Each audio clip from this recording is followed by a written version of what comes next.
আমাকে যত দ্রুত সম্ভব আমার ডেপুটেশন থেকে অবগতি দিয়ে আমাকে আমার শিক্ষকতার মূল কাজ আমার বিভাগে ফেরত যাওয়ার অনুমতি তারা দেন।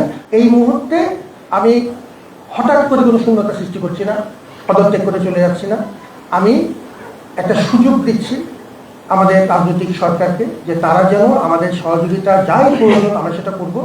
তারা যদি ধারাবাহিকতা বজিয়ে রাখেন, তারা তাদের মতো করে যেন প্রশাসন সাজিয়ে নিতে পারেন, কিন্তু ধারাবাহিকতা অক্ষুণ্ণ রাখার একটা বিশেষ অনুরোধ সহ, যেহেতু এটা জাতির বিশ্ববিদ্যালয়, এটা কোনো নির্দিষ্ট দলের বিশ্ববিদ্যালয় না, এবং এই বিশ্ববিদ্যালয়ের ঊর্ধ্বমুখী প্রবণতা যেন ব্যক্তির উপর নির্ভর না করে, এটি যেন আমরা একটা ইনস্টিটিউশনাল পদ্ধতি তৈরি করতে পারি।